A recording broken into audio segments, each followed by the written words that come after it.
it doesn't resolve itself. Let me tell you guys, okay? It does not resolve itself. If you are going through a mental health challenge, please reach out, talk to someone. And the best way to do it is talk to someone you trust. Yeah.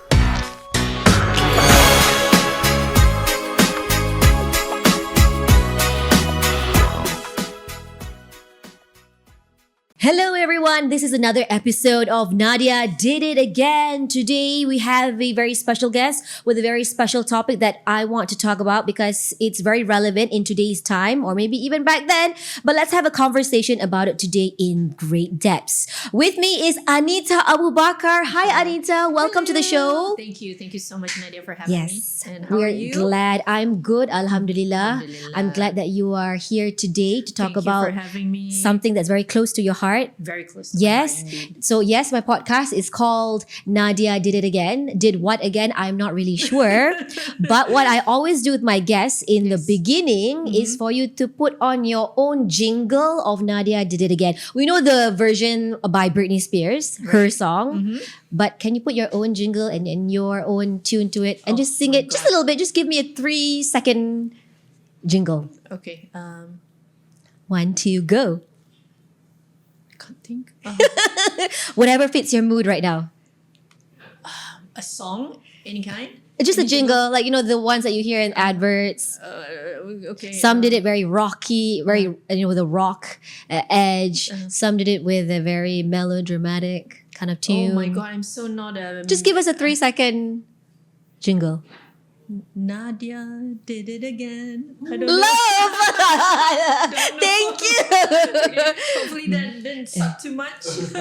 No, not at all. Thank you for that. Alright, Thank you again, Thank you Anita, again. for being here.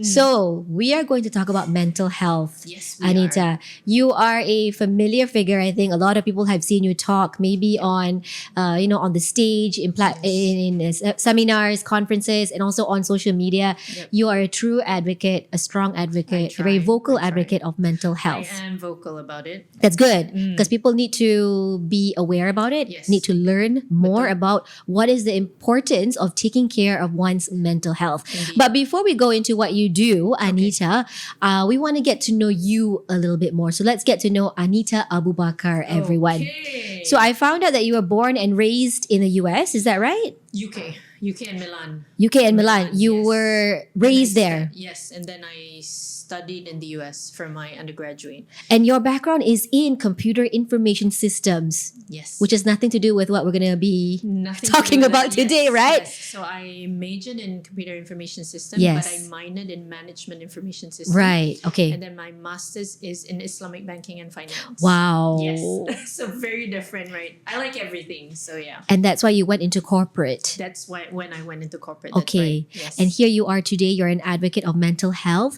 where you have founded Mental Illness Awareness and Support Association, or MIASA. That's correct. That was back in 2017. That's correct. So because of all of this, or, your journey, you were in Milan, in the UK, in the US, you went into computer information systems, you worked in know. corporate, in banking Yes. as well. Investment in banking, correct. Investment and banking. So why did you choose to pursue mental health at the end of it all? I mean, till today. Right. So I was in the corporate world for more than 10 years. Right.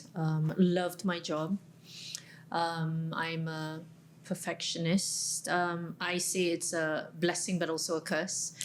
When I was in corporate, I worked really hard. I was very passionate about it. A lot of people, when you think about corporate, you think, oh, it's a stressful environment. Yeah. All working environments are stressful for a reason. And what happened was it took a toll on me because I was not taking care of my mental health. I did not have, I lacked the knowledge during the time. And then my kids were really young. And I fully breastfed both the kids. Because I'm a perfectionist, I wanted to have a balance in both areas, or the many areas that I pursued. Yeah. Because I was also, I ventured into my master's in Islamic and banking during the time. So you're working, studying, and being a mom. I was being a mom, and I was a young mom during the time. A young mom as in I had two really young Yes. children. And so what happened was, I'm a human at the end of the day. So finally I collapsed, and my body collapsed, my brain collapsed, and then I lost functionality in life. Tell us So- when you hit that rock bottom, I what hit happened? that rock bottom 11 years ago. I was doing so much. I wasn't sleeping well. To be very honest, I wasn't sleeping well, not because, I didn't really have the time, but I also did not like to sleep. So sleeping was never my priority. You right? wanted to be awake for as long as you can, Yes, because as to long as I you, could. it translated into you being more productive. Correct. That I could achieve a lot of things that I wanted to do Yeah. for my kids, for myself, for my work, for everything. And so my health, my physical and my mental health, Yeah. I So- put it aside, right? This mental breakdown that you were experiencing, it stemmed from not your bosses, not your employer, not at all. not from your colleagues, Nope. not from your family, but Nothing of that actually sort. it came from within Yes, you. it was from within because I wasn't taking care of myself. I didn't have what we term as work-life balance. Yeah. And because I lacked the sleep, right? But then also at the same time, Nadia, just to have a more accurate understanding about it, is I also had trauma in life. Okay. So the trauma caught up Right. as I was not taking care of myself at the same time. Do you think it's because of that trauma that you experienced earlier in life brought you to become such a perfectionist? Yes, of Yeah? course, definitely. So it all That's why- interrelates. Yes, it all interrelates, and it's how you want to portray to the world that I have it all together. That although I'm a woman, and although I'm a mom and I'm working, but I can do this. So that was that ego in me as well that was speaking. So if you can imagine KLCC, so my ego is higher than that. But yeah, so that was what happened, and I forgot that at the end of the day, I'm a human being. Yeah. Yeah, and that was when everything caught up. And trauma is very real, and we don't talk a lot about trauma, right? Yeah. And I think that when we talk about trauma, what we think about is usually the big stuff, right? For example, Yeah. people being in war-torn country as an example, countries as an example. So that's trauma. Yep. But when you talk about other areas of it, right? Being in consistent and persistent stress environments as example, that can be traumatizing as well, that we don't talk about it often enough, right? Or enough about. And these things took a toll on me, right? And I've gone through a lot of traumatic experiences that I probably won't share too much today, that was never addressed. And so as somebody growing up at a very young age, lots of exposure, didn't really know how to handle and manage these things. Right. And it was something that I did not speak to anyone about. And even if I did, there was no action, right? And so I think it caught up. And then, I got married. I was really happy. I was in a good place. But then it caught me off guard. Yeah. And then lack of knowledge. Didn't know what a mental health condition was during the time. This was 11 years ago. And if you can imagine 2025, there's still so many people that don't know about mental health. Yep. And so when I was diagnosed with it, there was a lot of shame. I carried a lot of shame with What me. were you diagnosed with I exactly? was diagnosed with panic disorder. So panic disorder is, if you can imagine, anxiety disorder is an umbrella term. Okay. So under the term or under the diagnosis of anxiety disorder, there's so many other disorders under it. So mine is panic disorder, and I have mild depression. So panic disorder was really what crippled me, because if you can imagine, panic is a normal emotion, but it becomes debilitating when everything that you are trying to do triggers panic, right? So even if I'm speaking to you, I get panic. Even if I'm trying to reach for this glass, I panic. So it could be anything that could Could trigger be you. anything that triggers me. And what more with all these traumas that have eventually caught up, Yeah. that you don't know how to manage this, Nadia. So I lost functionality. I wasn't able to function as a normal human being. I couldn't take care of the house, couldn't take care of the kids. I couldn't take care of my husband. I couldn't work. Even breathing some days became really difficult. Wow. And so I was that way for a long time. So you experienced this trauma when you were much, much younger. Growing up. But eventually it did stop, or it was put to a halt for a while before you got married. Would you say it stopped? it's not that it stopped. It's it's always there. Yeah. but Haunting don't- you. Yeah, but you don't really know what to do with it. Mm-hmm. But then you think, oh, maybe I'll just ignore it and it'll go away. So it worked for a short It while. worked for a short while And then because you- I was doing so many things. Okay. But okay. eventually, when you're not taking care of yourself, Yeah. even if you, let's say tonight you go home, Yeah. you don't have a good night's sleep. Mhm. It's very difficult for you to focus the next day. Yep. So imagine if this were to happen every single day for a long time. So Mm-hmm. eventually it catches up. You are going to collapse, let me tell you, if you continue this pattern, right? So that was exactly what happened to me. So the trauma caught up, everything caught up, and I just lost it. Oops, sorry. Yeah. And you didn't have that support system I did. at that time. You did. I did. That's the beautiful part of the whole thing is I did have a support Okay. system, but my support system didn't necessarily understand it. Yep. Yep. So when you don't understand it, you don't know how to support it. Yes. And you being the person experiencing it, feeling this extreme shame Hmm. and fear, Mm-hmm. it becomes difficult. Even if you're my best friend, Nadia, as an example. Mm-hmm. Okay. So let's say you're my best friend, Yeah. but you don't have or you lack the knowledge in mental health. It would be difficult for me to reach out to Yeah, you yeah. because I know if I tell you, what can you do? So you could have people listening to you. Yes, they are hearing They're you there, out, but right. they don't know what to do, don't know or they what to don't do. know what the right things are to say. Right. And then because I'm struggling right now, that I don't even know how to articulate what I'm going through.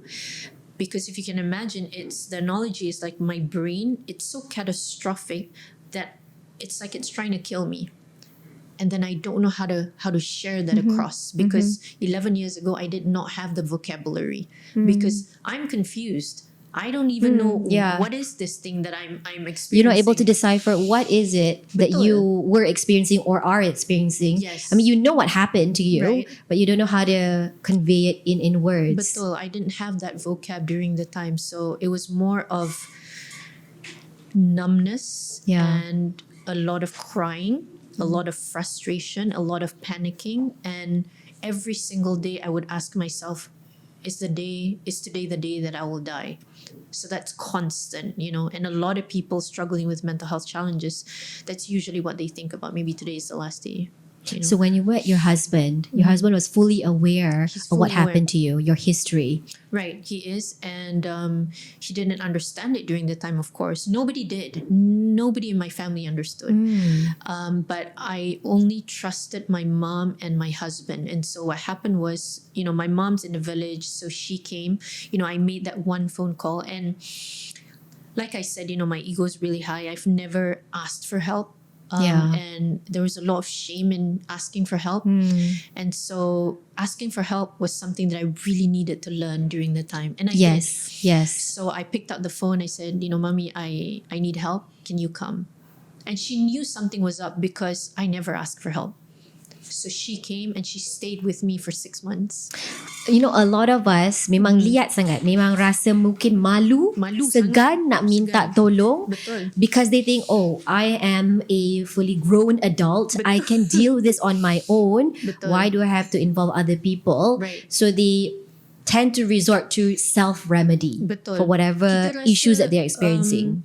Menyusahkan, and we're taking time out of people's Yes. lives. They have their own schedule and routine. Or and you all feel that. a little less of yourself, like, oh, why is this happening to me? Does that mean something is wrong with me? Betul. Something is not right? Betul. So you don't want to admit it and be out in, Of course. confront people about Betul. it I and be felt open about it. completely defeated during the time. It was like, wow, everything was beyond my control. I Yeah. had no control in it. Yeah. I mean, maybe I had a little control, but for me, in my lens, I had no control. In your case, you don't want to talk about what happened, those traumatic experiences, or you feel, you're not comfortable or you're not ready to talk about it. Would you encourage other people who have gone Okay. through similar things? So I would encourage speak people up. to talk about it in smaller circles. Right. And whatever they're comfortable with. And the reason for this is because I don't want people to feel, because sometimes people have this perception when you talk about something that is difficult or something that you went through, it is glorifying it. And I don't want people to think that, when people talk about their struggles, it's glorifying, it's glorification, right?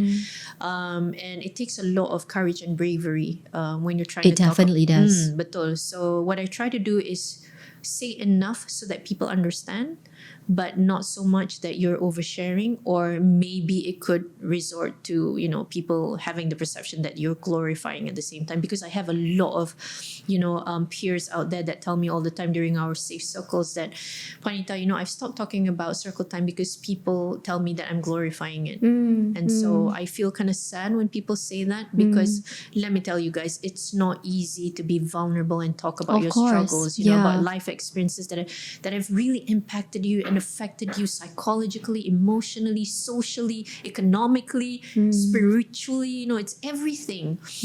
And so it's not that I don't wish to talk about it.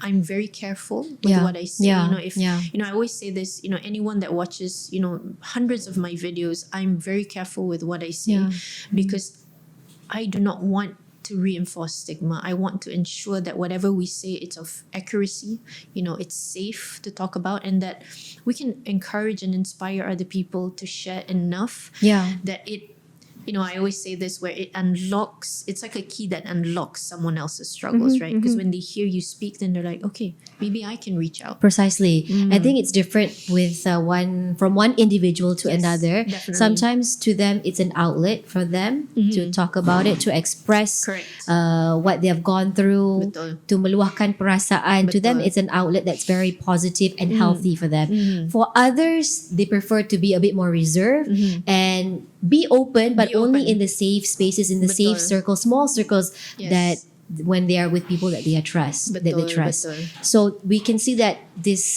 topic of mental health is very personal to you. It is. Yes. It should be personal though. So let's talk about mental health among the people today, no matter which generation they belong to. Now, for most of us, we cannot put our phones down. We are constantly scrolling up and down. Social media is embedded in our everyday lives now.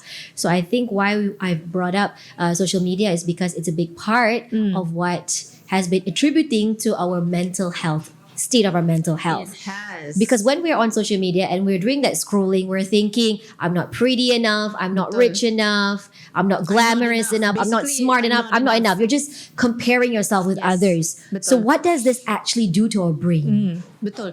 So, okay. There's good and bad when we talk about social media, right? You can use it in a positive way, but it can also take a toll on you when there's so many different things that can happen. So you have, like what you said, social comparisons, right? And then what happens is you build this online persona, right? Because it's not your true authentic self, right? Because you want to show everything that's good, everything that's pretty, The best version. the best version of everything, but you forget the moment you do that, it creates that pressure. And when it creates that pressure, it builds anxiety, right? You feel anxious all the time, and then it builds that I would say not the clinical depression, but you feel depressed and sad because you're putting the best version of you, and when you're looking at other people, you don't believe that though, because you're comparing yourself and think, wait a minute, this person's having such a wonderful life. A lot of people tell me all the time, wow, Anita, you have such a wonderful life. Because what you're putting out there is just the best of things, right? And so that pressure and that toll and that stress that comes about really takes a toll on people. And not only that, then you lose that social connections as in the physical connections, right? And then you think everything is on social media. People are not interacting physically. You find a lot of pleasure in the likes, in the follows, in the engagements and all of that. Everything is shifting, Nadia, and now we see all across the globe people are saying in schools, put your phone down. Leave your phones outside the classroom. Now we're seeing how detrimental being in social media, because about the doom scrolling. You keep on scrolling. And I have a friend who tells me, Anita, I think I'm addicted to TikTok. I'm a TikTok addict, she said. And she's a good friend of mine. I start laughing. I said, what happened? She said, I don't know. I'm watching Netflix and then I'm watching it for 10 minutes and then I reach for my phone and it's subconscious. I don't even realize, and suddenly I have the phone in my hands. Yeah. And I'm thinking, wow, Netflix is not enough. I need to continue looking at TikTok. So the addiction is there. The addiction, Yes. the sudden orang kata rush, you know. And you have to always have that pleasure constantly, 24/7. What is happening to us, Nadia? Now, based on your work, and maybe you have some statistics, Right. does this is this something plaguing only the younger people, the younger generations? No, it's everyone. Yeah. It's everyone, and it's really sad to see even the elderlies. Yeah. They're sitting together, but they're not speaking. Both of them are on their phones, Nadia. You have 5 minutes, you're on your phone. You're not interacting. You're trying to connect with your friends online, but you have people with you right now. Why are you not connecting with people? People are forgetting to even communicate. People don't even have small talks anymore. We forgot how. We don't know how to do that Yeah. anymore. We don't know how to socialize anymore. And it creates so much anxiety and anxiousness. A lot of people tell me, I don't feel like going there. I said, why? I don't know how to communicate. You know, what do I talk about? Can you give me a little bit of tips? People don't know how to speak to one another anymore, Nadia. And so why people are saying it's affecting the younger generation more is because they're now living in the world where it's only that. Yep. For us, They're born into technology. Exactly. It's a little bit different for us because we know this a little bit later in our lives. Yes. So we can still, orang kata, jumpa jalan balik. Our perspective is a little different, A little maybe. different, Yes. right? We understand and we know maybe we can do detox. Yeah. But for the younger ones, That's all that they know. Betul. So forced detox must happen for them. Kalau kita tak guide diorang, who is going to guide them? So for the young generation, I am extremely worried. But I am thankful in the sense that there are platforms like what you're doing right now, so that we can talk about it and we can talk about the harms of it, but we can also talk about the positive ways of doing it and leveraging on social media, of course. Let's say we put aside social media because mental illness or mental conditions pre-existed even before the emergence of social media. Yes. So you can have someone who is in their 60s, warga emas, senior citizen, who is not on their phone all the time. But let's say, their kids have moved out of the house. It's an empty nest. I know. They're retired. Yes. They're feeling lonely. Suddenly they have lost their sense of purpose. That can also lead to depression, for example. Yes, because you see, okay. So one of the things that I run a lot is what I call, it's called pre-retirement series program. So I do this with a lot of people who are nearing to retirement. Yeah. So typically the 50s, right? So when they hit 50, then they come to these workshops. And what people don't realize is the moment you retire, you will lose several things, right? You will lose your purpose. You will lose relationships. You will lose a sense of identity. You will also lose routine. And for some people they lose power, right? Especially if you're bosses and more of a supervisory roles. And when that happens, it is so difficult for you to get back on track, right? Because you don't have that knowledge. Because what happens is people, if you can imagine retirement, people think, oh, it's freedom, right? I get to do what I want. That's the general perception. But people forget, once you retire, what do? You can enjoy, you can go travel. That happens for the first year. And then boredom hits you. You don't have a sense of purpose. You don't have No sense of routine. Nothing of that sort. That's when anxiety hits you. That's when depression hits you. That's when people fall into having dementia of all sorts, right? Alzheimer's, you name it. Okay. And so it's not just about orang kata financial planning. It's also about psychological and mental health preparation. How do you face the days that are coming? What do you do? How do I add meaning and purpose in life? What do I do to make myself useful? These are all difficult questions that must be addressed. That is so interesting. I've never looked at it that way. Yes. I think it hits even harder when you don't see it coming, when you don't anticipate. Exactly. So that's exactly why MIASA is there. Yes, because people think, retirement is financial planning, estate planning. So you plan these two things. But people don't talk about the psychological and mental health preparation to it.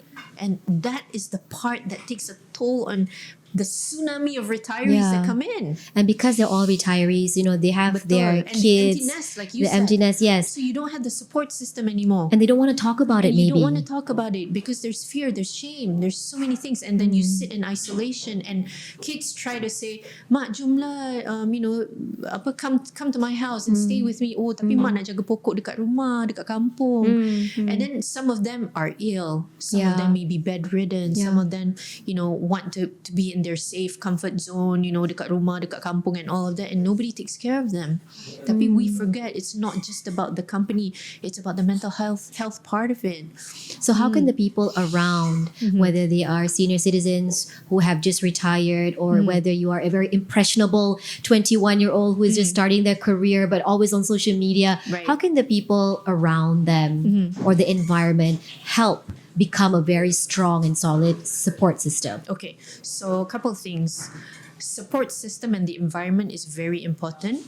But the more important thing is you yourself. You must reach out and speak about it when you need the support and help. People, you can be in a room full of people, but if you're not articulating it, if you're not communicating your needs, no one will know, Nadia.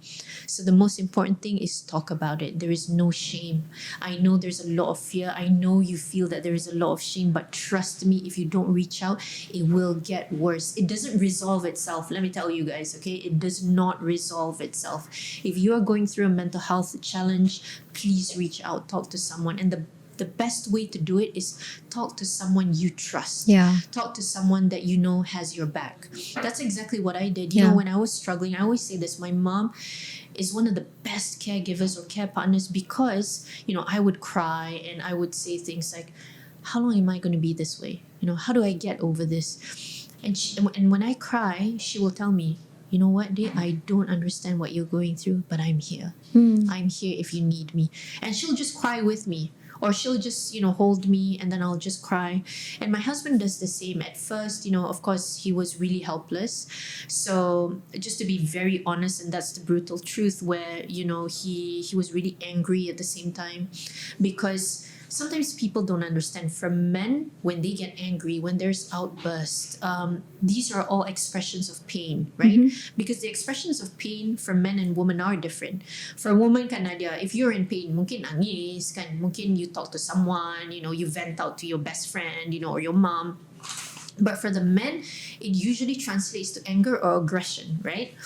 So for him, it was a lot of anger on his side. And I understood this. But I also understood that I didn't know how to communicate what I needed. And so what happens is for a lot of us who go through mental health challenges is we downplay our symptoms. Yeah. And we downplay it because we're so ashamed. We downplay it because we want you to resonate to what we're going through. Because if I were to tell you exactly what I'm going through, you're not going to get it. You're not going to understand it. Yeah. Or maybe you'll be dismissive. And that's what I fear the most when I'm struggling, because I don't want you to leave me. But yet at the same time, I don't know how to communicate what I'm actually going through. And there's so much fear and shame. So what I do is I downplay. So when I downplay, I just tell you, you know what? I feel sad. So how do we give that nudge to that person, the individual who is going through this? But it's not easy to come forward and be open about it, speak to someone about it. How do they take that first step? Maybe they need that nudge, that poke from people around them, checking up on them, asking, are you okay? How are you? Do you need help? Yes. For the people surrounding them to not give up. For the people surrounding you to continue asking you that question. Eventually, the person will open up. But we need to build trust. We need to build rapport. You can't expect me to be vulnerable if you're not being vulnerable, Nadia. You're asking me, Anita, just share. But you're not sharing. Yeah. So in order for me to share, so what I do in my sessions, because I run sessions as well, so I do individual sessions, I do group sessions. So for me to be able, obviously it's a little bit different because people know I go through the condition, but let's say people don't know that I've gone through that recovery process. So then I say something like, Nadia, this is how I understand depression. Now, how do you understand depression? So that way we meet halfway, right? That way I'm empowering you, because the last thing you want is to create learned helplessness, right? Because this is what we see happens a lot in client-doctor relationship, Yeah. in client-therapist relationship, because you always want to empower. Kita tak nak kita panggil kebergantungan. You know, we don't want people to rely on us. That's the last thing we want. But we want to empower the person in that recovery process. So the only way to do it is to understand you're not there to rescue the person. Yeah. You're not there to solve the person's challenges. You're not there to fix the person, but you are there to meet halfway. You are there to deepen the understanding. You are there to strengthen that relationship, because when you do that, it builds trust. Yeah. When you do that, the person feels safe. Yeah. So when there's trust, when there's safety, they will definitely open up, Nadia.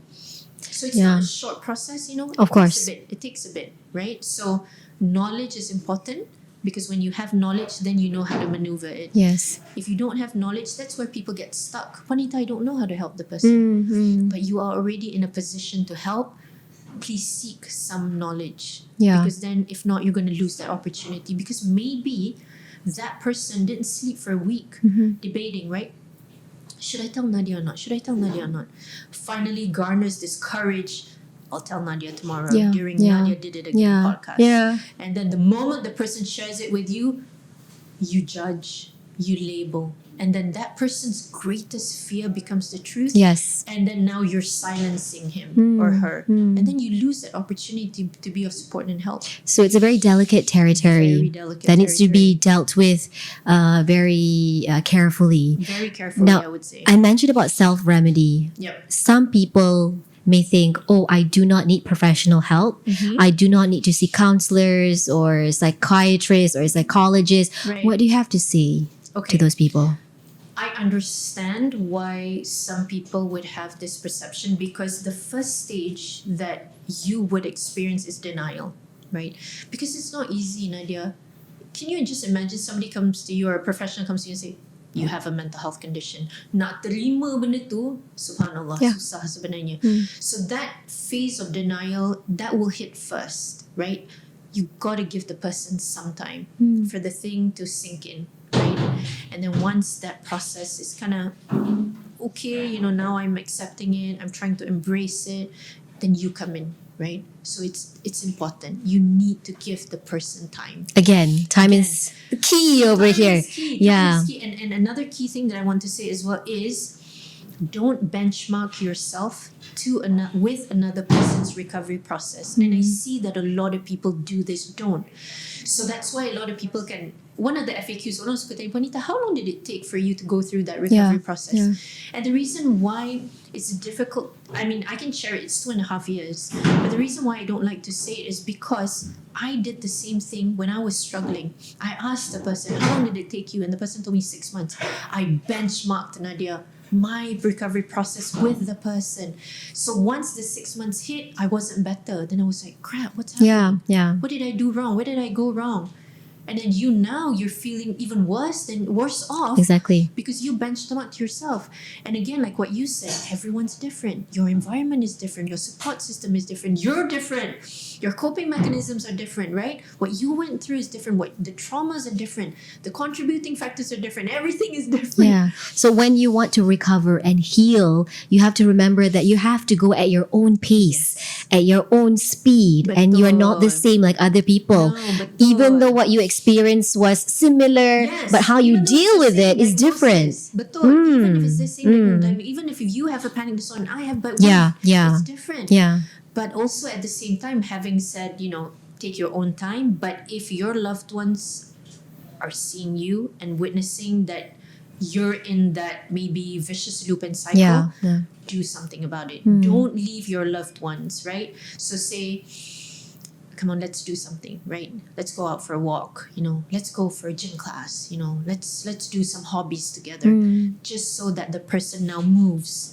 Because you can't just kind of leave that person, because maybe the person has poor insights, maybe they don't know how to manage, maybe they don't know how to overcome it, maybe they don't have the energy, maybe they don't have the routine, but you're there. And that's why caregivers and care partners are crucial in the recovery process of another person, to be there to help and support. You can't do it alone. We're Yeah. not meant to live alone. Yeah, yeah. The state of one's mental health is affected by many Yes. reasons. It could be due to personal experiences, Betul. which brought trauma, Yes. but it could also be things that are happening around us Yes. that doesn't connect to us personally or Betul. on an individual level. For example, when we're on our phones on social media or when we talk to other people, when we watch TV, Yes. of course, right now, the genocide that's happening in Gaza, we're Yes. witnessing horrendous things. People being murdered. We're witnessing violent crimes being committed. Kids dying. Women bombing. dying, innocent people being Yes. murdered. Right. So that, of course, affects Takes a us. toll on us. It takes Yeah. a toll on our mental health, even though we are not there. We don't know anyone Right. personally who is in Even as Gaza. we're watching, like this morning, I was watching, some of the videos by the small flotillas, Yes. all the influences, etc. And every time when I watch these videos, I cry watching it. And it still takes a toll on me. Yeah. I'm impacted and I'm not even there. It's like some people say, hey, Juanita, yes, I did go to war, but I wasn't in combat as an example. I went there for a peace mission. But just being present, looking and witnessing people dying, Nadia, is enough for you to fall into depression. Because we are Please compassionate. understand. Yeah, we're Yes. compassionate human beings. Yes. So when we are witnessing all of this, the cruelty by humankind, Betul, of but at course. the same time, we know there's not much that we we can can do. do. We These feel are things helpless. out of our control. We feel Yes. helpless. How do we deal with something like this? Betul. So, one of the things that we always say when you're watching these things, when you're experiencing negative emotions or negative experiences, you must also focus on the positive ones, because in 10 negative experiences or negative things that you're experiencing, there's going to be one positive thing, right? So you must also focus on the positive as well, Nadia. Yeah. And if you're not able to focus on the positive things, you find someone that can and be with the person. It's very important, because if not, you're going to spiral before you know it.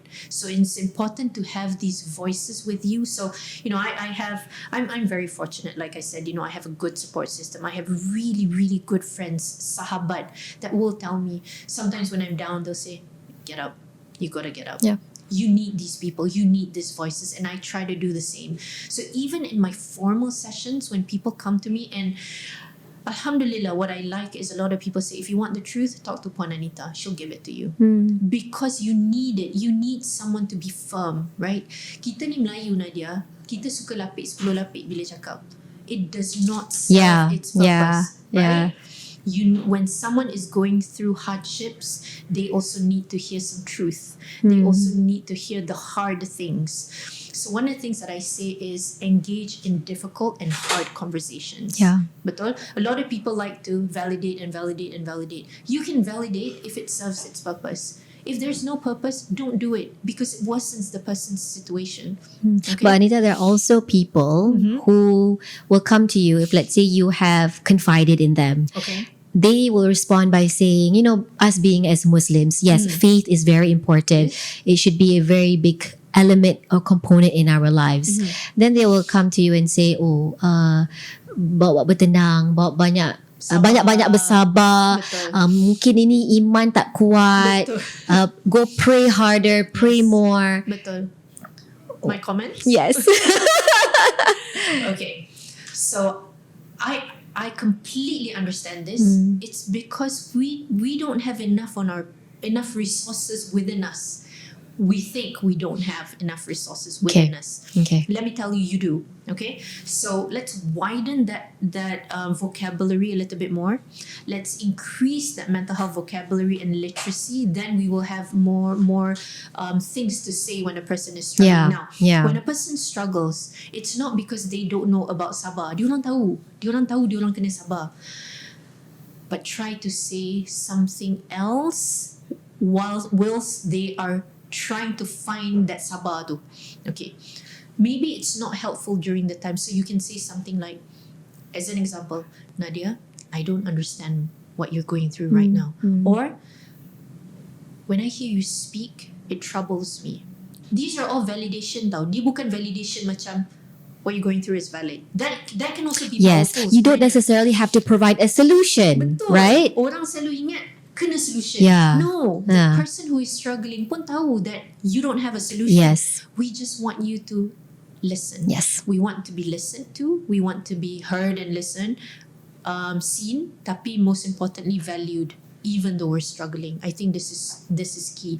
Now, spirituality and religion is one of the biggest and I would say key protective factors as you are going through these Yep. struggles. Yep. Penting sebenarnya sebab faith is what grounds you. Yep. Faith is also what holds you together. Yep. And I love this very, very much because for me, one of my key components to recovery was faith, was going back to religion, was understanding Allah is inflicting me with this for a reason. I might not know it now, which I didn't during the time, but I trust in His wisdom that I don't know right now, which I eventually did. So He unpacked it for me one by one, slowly Yeah. but surely. Kan? Itu penting sebenarnya. So let's not always say resort to sabar. Sabar ni penting. Yeah. Betul. Yeah. Yeah. Orang kata in Islam we say sabar pada hentakan ataupun hentaman yang pertama itu penting sebenarnya, of course. Tapi during the time, hug.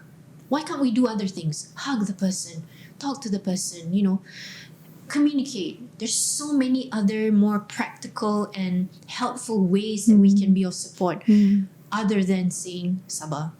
You can say that later on. Yes. But for now, we are Timing is key. Timing Time is of the essence, but timing is also Timing, key. betul. No, So, yeah. yes. Anita, in Malay said there are many facilities, centers, organizations, and also we have MIASA that Alhamdulillah. provide counseling, therapy services, and support for people to see psychiatrists, counselors, Betul. and psychologists, Yes. right? But in general, is it expensive to engage with these professional services? Some people might be worried that it is. Yes. The truth, the hard truth. We will talk about it. Yes. So the less expensive way is, of course, if we can go to the government hospitals, Yeah. right? Because that would be very minimal charge. ringgit, you can see a psychiatrist, you can get medications if you need them. Yeah.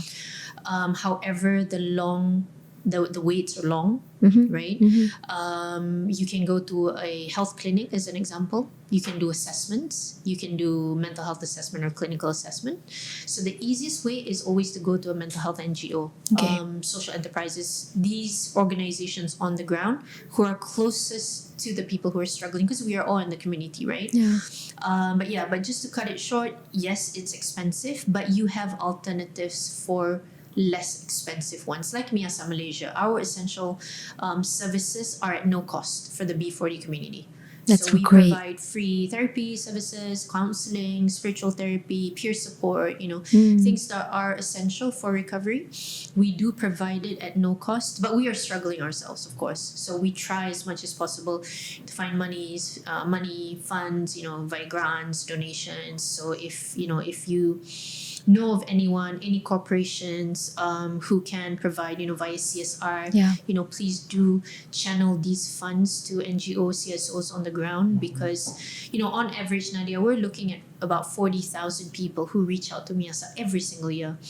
And we run 24/7 helplines, WhatsApp line, and these are all crisis helplines. Yeah. It's manned by, we've trained more than 400 people across the nation, so we're nationwide.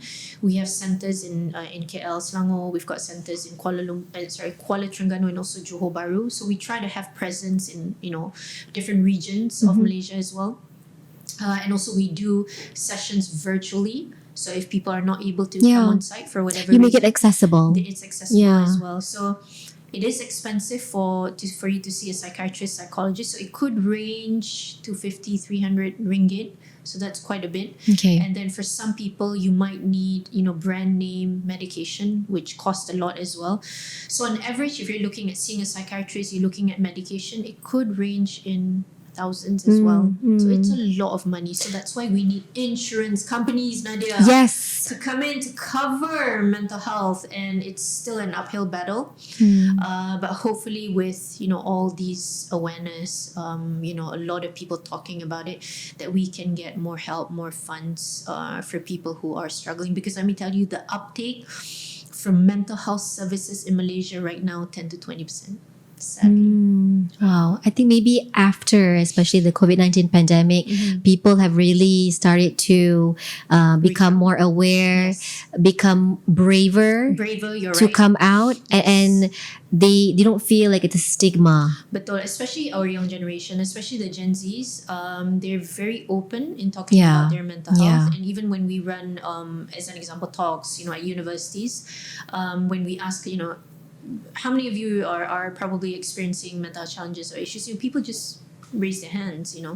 There's not much of shame when it comes to the younger generation, so we're very, very happy about that as well. But at the same time, I think one of the other challenges that I talk a lot about is also adversities and mental health conditions. The line is quite blurred at Okay. the current moment, right? Okay. So we want to build resilience at the same time, because if not, people are going to equate adversities as mental health conditions, which they're not. And in order for us to be more, resiliency is ordinary, but we're not born with it, but we need to work on it, because Yeah. it's like a muscle, Yeah. right? Yeah. So when your child is, as an example, or your teen is going through hardships or whatever challenges in life, let them be, right? Let them drown or swim. You're there to guide, you're there to watch, but let them experience it. Because if you're always there to rescue and if you're always there to solve, you are not going to build resilience for your child. Yeah. And I Yeah. think, a lot of people talk a lot of things about the Gen Zs, but the Gen X and Gen Ys, we are producing them, right? So we should be responsible as well. Yes. To kind of fix. We really need to fix it right now, because if we don't fix it, it will continue with the Gen Alphas, so on and so forth. So at Okay. least having this Yeah. discussion very important, so that we know there's action needed. Now Fast. take us through. If let's say, for example, at MIASA, you it's peer led, It's peer led. right? The services that you provide, it's peer led. That's So take us through very briefly what happens when someone comes to you and says, Sure. "I need help." Right. So what we do is consultations happen. Yeah. So it's not like a doctor-client consultation, but it's more about you sharing a little bit about your story. We tell you these are the 20 plus support services that we have. What resonates with you? What would you like to start or to begin with, whichever support services, and we support you in that process. So we empower you. We what it's called supported decision making. So you make that decision. We empower you to make that decision. We trust you in making that decision for yourself, Yeah. and then you make that decision, and we support you in that process. So we don't say, do this or do that, but we tell you this is it. What would you like to try?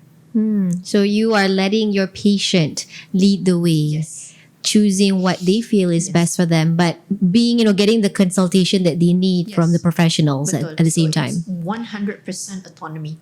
100% Yeah. choice. Yeah. So it's your choice. You have the autonomy. You have that freedom to make that choice for yourself, because you're going through it. You know it best.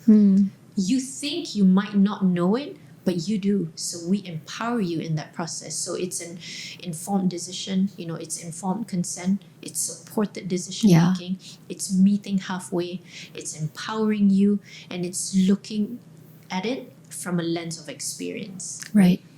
And the duration of how long one patient will be needing these or to engage with these services will differ. Yes, of course, because everyone is different again, right? Yeah. And you can't measure it like how you would measure a physical condition, right? Because physical condition is easier in the sense where you broke a leg, Yeah. betul, you tahu, Yeah. 6 months you're out. And what happens in that 6 months, right? From the wheelchair, then you get the cane, and then you do this, you do that. You know that process clearly. So you tahu lebih kurang 2, 3, 4, 5, 6 bulan you're up and running. Tapi mental health, Who's to can't see the say? brain. Who's to say? You can't see the brain. You can't see the mind. You can't see what's inside. So it's one step at a time. One step at a time, Nadia. Anita, what is your message to all of our viewers and listeners, including those who are going through something, struggling with mental health, or maybe feel like they need to speak with someone but haven't taken that step, that big step just yet? Right. What's your message for them? Thank you very much, Nadia. Now, for those of you who are struggling, who are going through life challenges, and you feel that maybe there's not a way out for you, because I know it feels that way, but trust me, the first step may be the hardest, but it is the most important step in that recovery process. It could be anything really. But for me, it was really speaking to someone and fixing my lifestyle. And that was the hardest thing, let me tell you. The fundamentals are the hardest. Fixing my sleep was the hardest thing for me to do, Nadia. When it has become a very habitual thing, it has become a Extremely routine. habitual. Do you know how long it takes to instill a habit? 7 years? 40 days. 40 days. 40 days. But every single day doing it. Yeah. You can't miss a day. If you miss a day, you begin from day one. I think that 7 years apply to friendships. When you've been friends with someone for 7 years, you can count on being friends with them till the end of time. Yes. Thank you so much. 40 days. Thank you so much, Anita, for being here and also for sharing your personal story and what brought you to become an advocate of mental health. So to all of you, thank you for letting them know that you are there, that there's MIASA, and there's also so many other platforms available out there to lend a helping hand, to become that support system for you if you need help. So don't be afraid. Don't go through it alone. Yes. You have a lot of people who will have your back. So if you need to, you can contact MIASA, you can contact a good friend, or you can even DM me and I'll help you when I can, because, you know, we're all friends. Yes. We're all here to help each other. Betul. And we just want to uplift one another. That's all. That's all. You're right. Thank you, Alhamdulillah. Anita. Thank you so much. Thank you for did being it on the again, show. Nadia. And it's a wrap. Yes, Thank you. Thank you so much.